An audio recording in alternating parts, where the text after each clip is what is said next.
Live from the Peterson Event Center on the campus of the great University of Pittsburgh, this is the Pat Narduzzi Show. I'm Larry Richard, head football coach Pat Narduzzi, coming off a big win on the road at Florida State, 41-17. Coach, congratulations. Get the team back on the winning track. That had to feel good. It definitely felt good. There was a lot of dancing, singing. Our kids had a blast after that game in the locker room, and it was good to see a smile on their face. It had been so many, just disappointing games prior to that, so it was good to get back in the winning column. It was fun to watch at first, little slow start, and you thought, uh-oh. At one point, it looked like it might be 21-3, and then, of course, they took back what they called initially on the field as a fumble from Kenny Pickett, an incomplete pass, and then slowly your team just took over, and the defense was so dominant. It was really fun to watch. They really were. Defense, led by middle linebacker Chase Pine, who's our guest today. It's good to have Chase in the house. But they really took over. They did some things that we hadn't seen. We didn't execute real well. Missed a tackle on that quarterback. Travis is really good. He played a half, and then our defense got after him the second quarter, and really took the game over. Yeah, and on offense, what a energizing move when Kenny Pickett was able to play, and you weren't sure right up until kickoff. Well, maybe. Well, he practiced a little bit more than I said. He practiced a little bit. He didn't go out there cold, I can tell you that. But we thought he'd play. Obviously wanted to keep that under our roof in our facility, and it was a spark for our football team to know Kenny was out there. And anytime you got a guy that's taken all the reps he has for 4 years. No spring ball, so you've got that starter there. The backups had not got a lot of work through fall camp of what that was in the season. So your starter's getting the reps, and it was definitely a major move to have him out there. It was nice to see him in the pocket, so poised. Even in the warm-ups, Pat Bostic and I could see in his face, oh, he's a go, 100%. He was locked in. And how about him rushing for a 10-yard touchdown? You were probably... He told me he wasn't allowed to run. Right. Don't run, Kenny. And he ran, and he scored. And he had a big smile on his face. Worse than that is then he jumped up and did one of those chest bumps that I can't do, and I'm like, don't do that. I had a safety one time celebrate an interception, go up, come down, twist an ankle. I'm like, what are we doing here? You can't run. You're not allowed to jump anymore either. But I will say, Coach, the players talking this week talked about in that bye just enjoying themselves a little more too.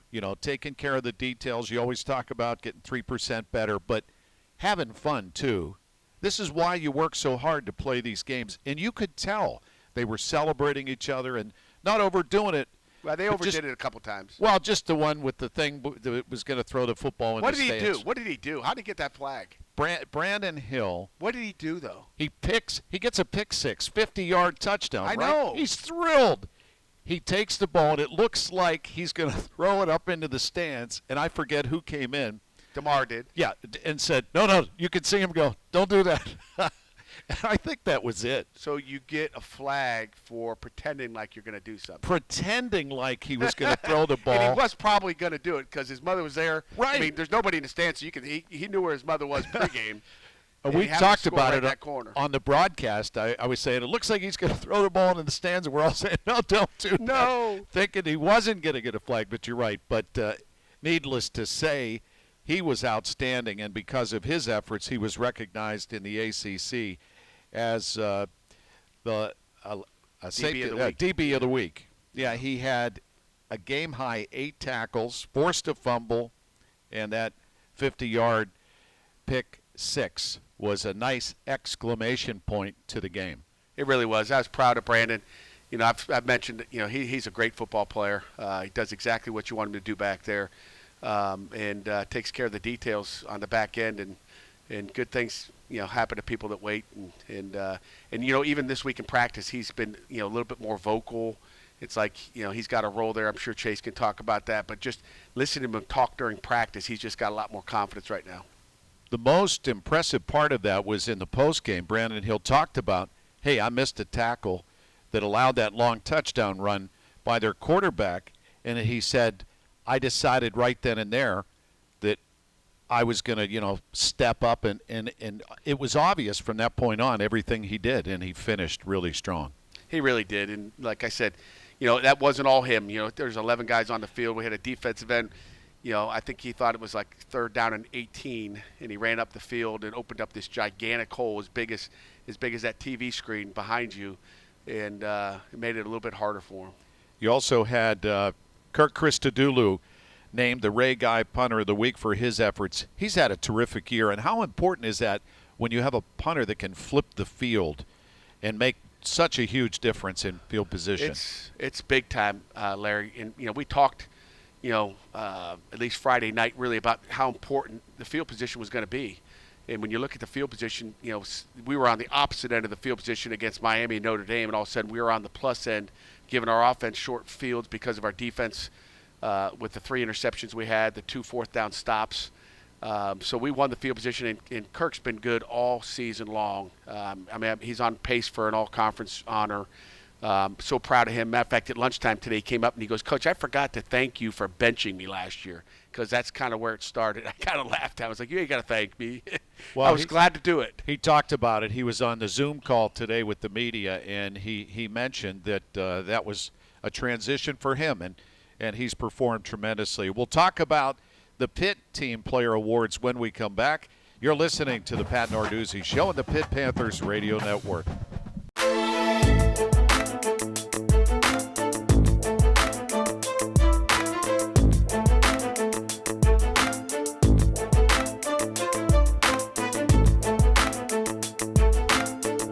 We got to be smart. We have to have poise.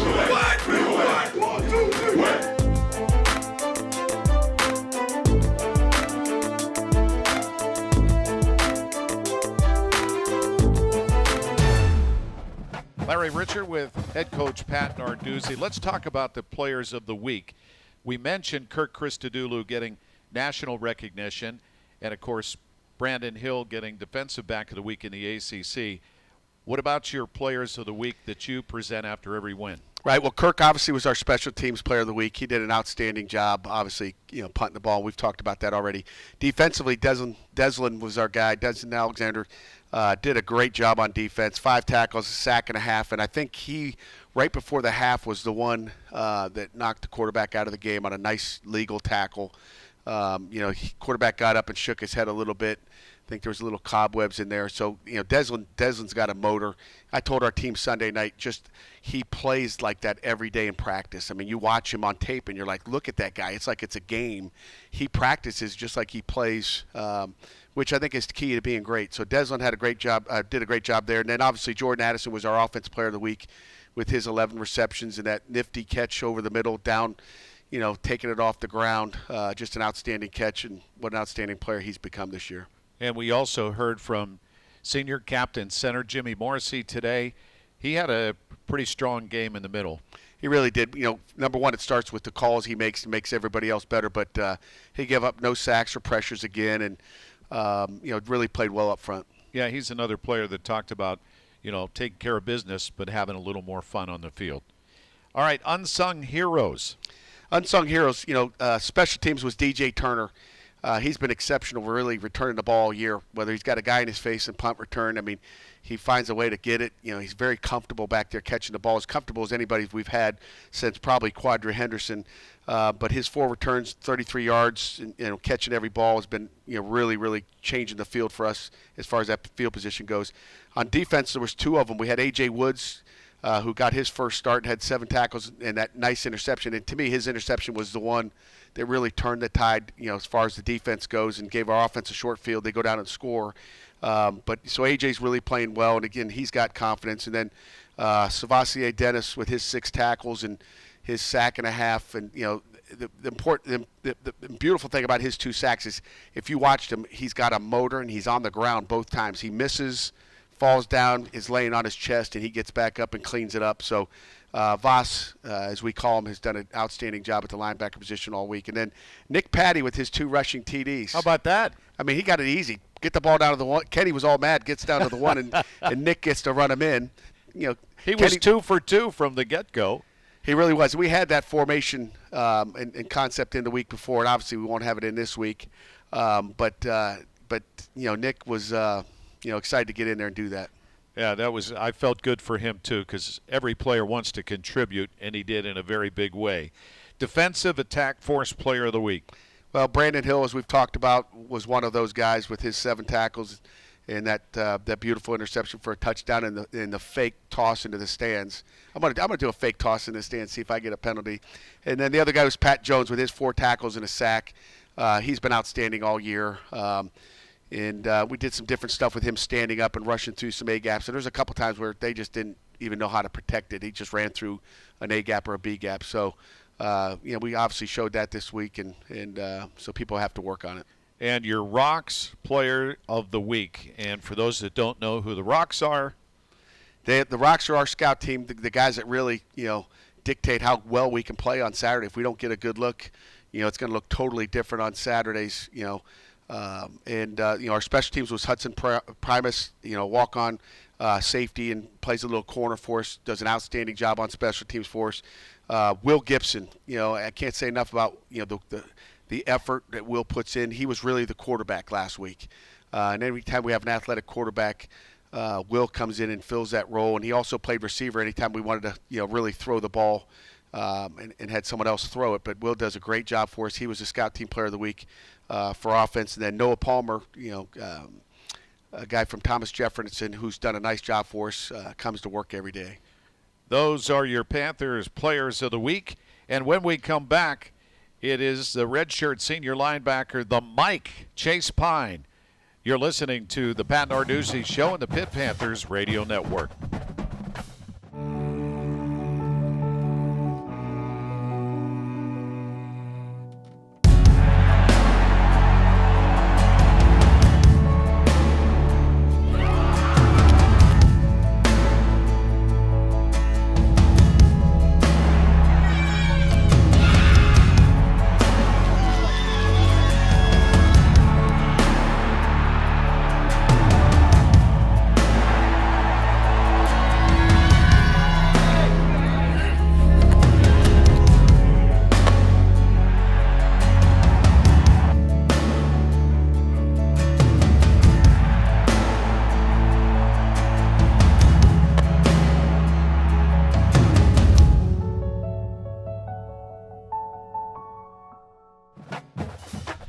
Welcome back to the Pat Narduzzi Show inside the Peterson Event Center in Pitt Studios. Larry Richard with head coach Pat Narduzzi and coach's special guest this week. He is redshirt senior linebacker, the Mike from Williamsburg, Virginia, Chase Pine. Chase, good to see you. Good. How you doing? Nice to see you. I'm doing good. You're that guy that the quarterback's usually calling out. Who's the Mike, right? Yeah, I hear that every week. Always watch 36 or 36. Mike's 36. Mike 36. Yeah. And the reason they do that is you're on the defense making the calls, right? Mm-hmm. They're just trying to mic out the middle linebacker, trying to see the center, so tell them where to go to or where the darts to climb up to for the double teams. How much fun was it for you, because your defense was just playing at a high level, all 3 phases, your line up front, you guys in the middle, and then your D-backs? Like you said, we practiced all week just bringing energy. Having the energy the whole game was definitely one of the points that we made sure to go over, and it showed this Saturday, so it was a good game. It showed because it looked like you were getting stronger as the game went on. Definitely. Seeing the quarterback not come in the second half was definitely a little boost of confidence, just to show that the defense was doing their job. So he was pretty good. Even when you didn't get the sacks up front, they were still putting a lot of pressure, and he was slippery. I mean, yeah, that was he was a talented Houdini, and out of some of those that looked like he was dead to rights. He definitely got me on one of them, so I give him credit to that. But he was definitely one of the best quarterbacks we played so far. That was more shifty and could get out of sacks. So you know what's nice to see, Chase? You as one of the senior members of the team, and you have a lot of talent. You're seeing these young guys start to fit in and emerge, like Servassier Dennis and Brandon Hill, who obviously had a great game behind you. You guys, and they credit you guys for showing them the ropes. I would say COVID did that just so we could go over the defense more during the off season. Like a guy like Servassier, he's one of those guys that you could put in anywhere. So he was going to make plays either way, so we weren't very surprised about that. And Brandon Hill, one of those guys he's a linebacker playing safety, so he'll come down and hit something, and he can catch too, as you can see, and he can score. So we definitely have high expectations for both of them. You know, the world is different. We've asked every player about how COVID has changed you as a young man playing football, but in general, how has that changed your thought process and how you approach life? What I think about is Narduzzi just telling us not to go out or stay at home, just do the right thing, you know. It's a team sport, so you don't want to hurt the other guys by going out and doing stupid stuff. Well, you know, as we're into week 9, got to give you guys a lot of credit because it's so fragile. We just heard Ohio State and Maryland have already postponed their game for this coming weekend, so we've seen it happen. 4 SEC teams, too. I mean, Right. I should say 4 SEC games. 8 teams not playing this weekend. Yeah, so just to be on the football field and share that time with your brothers is really special. So Casey Garrow, as you know, goes inside the bubble every week. She has 10 questions for players, and we air them on the pregame show, which, by the way, at 7 o'clock kick. We'll be on the air at 5 on Saturday with Bill Hillgrove and Pat Bostic and Cale Berger. And Casey's talking to your center, senior captain, Jimmy Morrissey.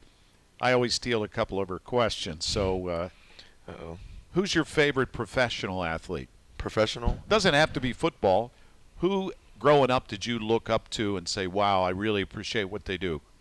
Just off top, I would definitely say Ray Lewis. He's just a leader. You know, you have to have a vocal leader like that brings that type of aspect to the game. But I would definitely say Ray Lewis.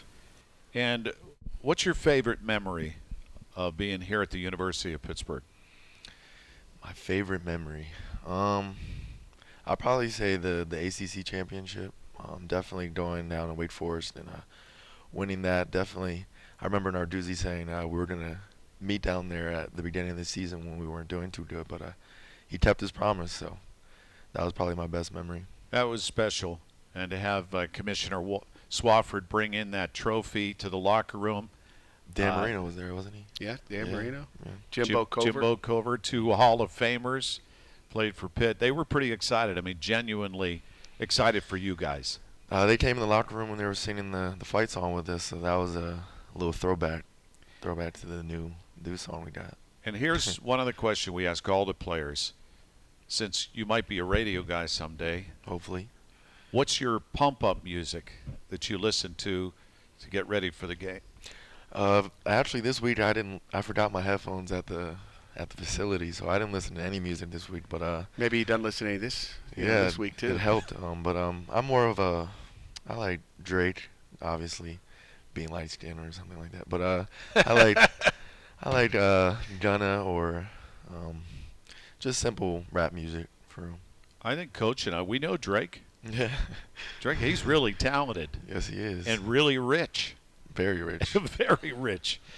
Well, you had a great game last weekend. Looking forward to watching you play against Georgia Tech this weekend. And thanks for being the special guest on the show. Yes, sir. Thanks for having me. Chase Pine, redshirt senior linebacker.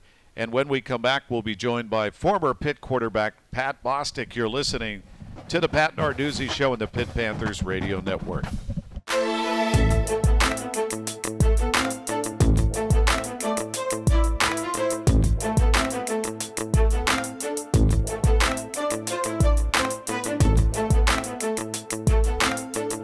We got to be smart. We have to have poise. What?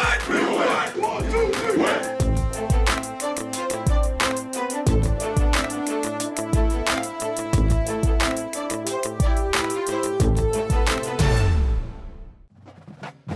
Welcome back to the Pat Narduzzi Show inside the Peterson Event Center in Pitt Studios. Former Pitt quarterback and associate athletic director of major gifts at the University of Pittsburgh, Pat Bostic. How much fun was it to see Nick Patty come out, Pat, and have some success and contribute to the win? It was great the first 2 times. The third time, not as good. Tell you, after we called it once, I'm like, when he called it again, I'm like, oh no, they're gonna know. I mean, like if I was a middle linebacker, it was close though. I mean, it was close. It was close. 1 block away. Well, it was great to see Nick though. He does a great job on scout team every week. Gives you guys a good look, and he got out there and got in the end zone. 2 carries, 2 touchdowns, pretty good. And overall, we talked earlier in the show about the energizing factor of having Kenny Pickett back at behind center. I mean, he's your starter. He's a 3-year starter. He's a veteran. He made plays. I mean, the first third down was a big throw to Jared. Obviously, Jordan Addison was terrific, but he makes it go. And having him back there, even not 100%, still a defense has to respect him. And I think that obviously helped the run game later in the game get untracked. Were you surprised when he took off for the end zone? Of course, he went in untouched, but a 10-yard touchdown run capped that drive. No, not really. I mean, adrenaline takes over at that point. I'm sure Coach was holding his breath, but it was man coverage, and they didn't account for the quarterback. And so that was – I think I probably could have scored there. And I would have probably tripped on like the 2. But, no, I thought he looked great. I thought his pocket presence was good. His poise was good. He moved well in the pocket. The line did a good job keeping him clean. And that was a walk-in touchdown, and it was – I'm sure he'd like to trade that for 2 passing touchdowns, but it was still it was good to see. Well, one of the things, since Kenny is able to run, typically a little less mobile because of the situation last weekend, but he seemed really comfortable in the pocket, Coach. He's comfortable, and he's more healthy this week than he was a week ago, so that's the good thing. Is he came out clean as well. So he's healthy, as he's been for a long time, and we're looking forward to see what he can do against Georgia Tech. Well, let's talk about a little football with Georgia Tech. Here's what you need to know about the Yellow Jackets, brought to you by PNC Bank. Make today the day. Pat Bostic, your scouting report on Georgia Tech. You got to go to their place 2 years in a row because of the rescheduling. I don't know how much of a difference that makes, but you got a lot of road trips at the end of this season. I don't know if you noticed that, Coach, but the scouting report on Georgia Tech. They're a lot better than they were a year ago. I mean, they're young. It's a youth movement. They had to do that because they were a triple option team a couple years ago. But they look much more like an ACC offense than they did a year ago. I think the freshman quarterback Sims is talented. He can run. He can throw. They got some big guys on the perimeter. Camp's a big guy. They do a nice job throwing the deep ball. They've struggled a little bit, but you expect that. I mean, this is a tough league. Week in and week out, they've had a tough schedule as well, and they've had 3 losses in a row. So they're coming off a bye. They'll be fresh. It's a young group, so they're resilient. And they're physical. I think you mentioned it earlier, Coach. They're a physical team. They play physical defense. They list their defense as a 4-2-5 effort-based. So I don't know what that means, but there's plenty of effort out there. Look at Larry's face. And I looked at it. It says effort-based. Offense spread pro style, which is kind of a conundrum. Spread and pro style are 2 different things, but it's a spread pro style. Defense, they're 4-2-5 effort based. So they play with a lot of effort. They play with heart. They play with passion. It'll be a physical game, and it'll be a tough game. Georgia Tech, they are 2-5, 2-4 in the ACC under second-year head coach Jeff Collins. He was at Maryland before, so you go back, and we used to hear every time you heard Georgia Tech, you guys would have to prepare a special way for the entire week for that triple option. At least you don't have to do that anymore. There's no question. It's a blessing that we don't have to worry about defending the triple. Watch this week. They'll come out and start running some triple. But no, it's awesome that we don't have to worry about that. But they're a good football team. Jeff Sims, the quarterback, is a true freshman. He's athletic. He's probably all 6'3". We recruit him. As well as another DB out of his high school. Down in Jacksonville, Florida. So we know what he looks like. He's got a quick release, and he can make all the throws. And what do we know about Coach Collins? He a successful defensive coach, but they've really struggled to stop anybody this year. They really have, but they've played some good football teams too. I mean, the last 3 weeks, I think it's been Notre Dame, Clemson, and Boston College. 3 really good teams, and at least 2 really, really good football teams in Clemson. So that doesn't help you. And again, they're building a great program down there, in my opinion. And the kids believe in what they're doing. They got a good culture, and like I said, I think they're a tough football team that will play for 60 minutes. They remind me of what we do at Pitt is play hard and give it everything they've got. Yeah, I think in their 2 wins they've forced 6 turnovers, and then the remaining 5 games they've forced 6. So their wins, I mean, obviously they've gotten the football back. Obviously they beat Florida State, beat Louisville. So I mean they're a talented team defensively. They want to put pressure on you. That's something they've focused on, and play a lot of what looks like man coverage, corners running with receivers, and they want to bring the game to you. So that's one of the things they've harped on, is trying to create havoc behind the line of scrimmage, and they're getting better in that regard. Yeah, and Coach, you've had a great success against Georgia Tech in your tenure here in the 6th season at Pitt, but again, completely different setup. So every week in the ACC, what a challenge it has been. And here we are in week 9. No doubt about it. Georgia Tech, we've had success, but what happened in the past really doesn't matter, as you know. This is a different game. They're coming, like Pat said earlier, off of a fresh open week. They had 2 weeks to prepare for us. We traveled late back on Saturday night, got back at 1 o'clock in the morning, and they were sitting in the comfort of their home getting ready to work the next day. So they'll be way ahead game plan. So we got to be ready for some different stuff offensively and defensively. I think this is a big one. Obviously, then you got next week Virginia Tech, senior day. So, I mean, we talked to Jimmy Jimmy Morrissey for the pregame show, and he talked about just trying to string them together. And, this is their last – you got 3 guaranteed games left. I think Jimmy said there's 240 minutes of guaranteed football left, and it goes like that.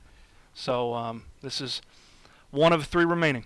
Yeah, that's one of the questions, Coach, that your senior players are getting naturally, is their thoughts on. And you coached them up because they really don't want to look beyond the game. And Jimmy, I thought, did a great job explaining that, you never know as a player when your last game is, so they don't want to take anything for granted. I thought that was a really mature way to look at it and not worry about what they can't control down the road right now.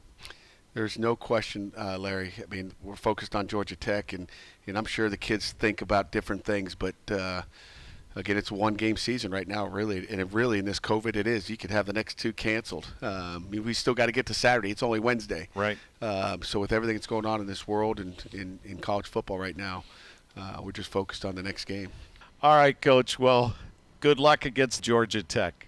Thanks, Larry. Appreciate it. All right, Pat, good to see you. Thanks for coming in as always. You got it, my man. And our thanks to our executive producer, PJ Kamanchik, Amanda Soleil producing here at the Pete, Cale Berger back at Master Control, plus his game day contributions. Pitt's Paul Bartow and his team who do an outstanding job with all of their productions, and Casey Garrow from inside the bubble. In the meantime, again, a salute to all the men and women in uniform who have served our country. We appreciate your efforts, and we don't take it for granted. Meanwhile, this is Larry Richards saying hail to Pitt. You've been listening to the Pat Narduzzi Show on the Pitt Panthers Radio Network.